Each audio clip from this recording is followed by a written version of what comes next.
السلام علیکم ورحمۃ اللہ وبرکاتہ۔ اعوذ باللہ من الشیطان الرجیم، بسم اللہ الرحمن الرحیم۔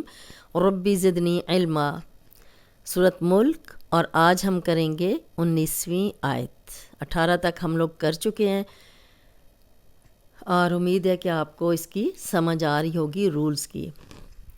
اولم یروا، واو پہ ہم گول کریں گے، لم یا رو واؤلین ہے، جزم والی واؤ، پیچھے را پہ زبر اور را کو موٹا بھی پڑھیں گے، یا رو۔ ایلا طیری، ایلا تو کو موٹا پڑھیں گے، دونوں بار تو موٹا پڑا جائے گا کیونکہ یہ موٹے حروف میں سے ہے۔ طی، اب یہ یائلین ہے، جزم والی یا، پیچھے تو پہ زبر، تو اس کو نرمی سے بغیر کھینچے پڑھیں گے۔ ایلا طیری فوقہم، فو واؤلین ہے، جزم والی واؤ، پیچھے فا پہ زبر، قوہم، قوف کو موٹا پڑھیں گے۔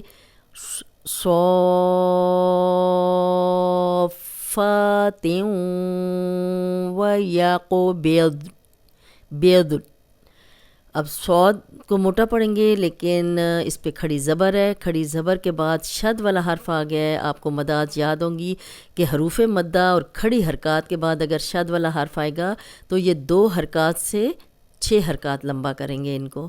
تو یہ دیکھیں یہاں کھڑی زبر ہے اور آگے شد والا حرف ہے، تو یہ کھڑی زبر ویسے تھا سو، کھڑی زبر سو، لیکن اس کو ہم لمبا کریں گے 6 حرکات تک۔ اور فا کو 2 بار پڑھیں گے، فا پہ کھڑی زبر ہے، یہ 2 بار ادا ہوگی، یہ 6 حرکات لمبی ہوگی۔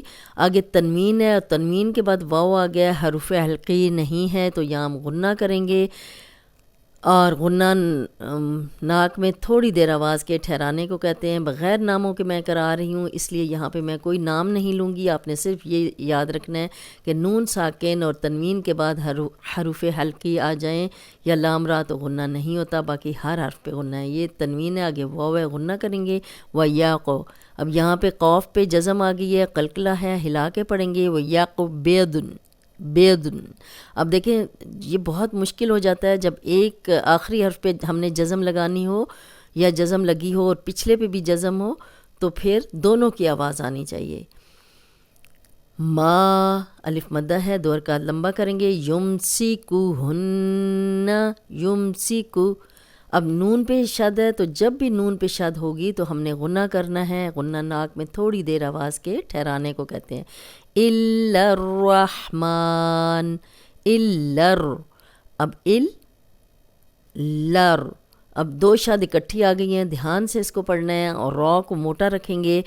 ہا کی آواز آنی چاہیے، اور نون پہ پیش ہے تو یہاں ہم جزم لگا کے وقف کریں گے۔ انہو، نون پہ شد آ گئی ہے، یہاں پہ پھر غنہ کریں گے۔ ہو پہ الٹا پیش ہے، 2 حرکات لمبا کریں گے۔ بِكُلِّ شَيْءٍ بَصِيرٌ، اب شیئم، شئی جو ہے وہ یائلین ہے، جزم والی یا، پیچھے زبر شین پہ، تو بغیر کھینچے نرمی سے پڑھیں گے۔ آگے تنوین ہے، جب بھی 2 زبر 2 زیر 2 پیش کے بعد اگلا حرف با آ جائے تو تنوین جو ہے وہ میم میں بدل جاتی ہے۔ اسی طرح نون ساکن، جزم والا نون ہو اور اگلا حرف با ہو تو نون ساکن بھی میم میں بدل جاتا ہے۔ چھوٹی سی میم ڈلی ہوتی ہے، ہم اسے پڑھتے میم ہی ہیں۔ نام میں اس لیے نہیں لے رہی یہاں کسی بھی رول کا کہ تاکہ آپ کو آسانی ہو یاد کرنے میں۔ شیئم بصیر، صاد کو موٹا پڑھیں گے، یا جزم والی ہے، جائے مدہ ہے، پیچھے زیر ہے، اور آگے جب 2 پیش والے حرف پہ جب ہم سٹاپ کرتے ہیں تو جزم لگاتے ہیں، یہاں بصیر۔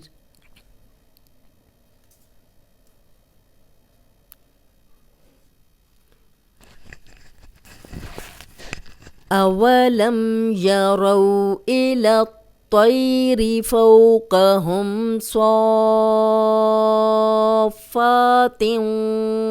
و یقبضن ما یمسکوہن الا الرحمن انہو بکل شیء بصیر۔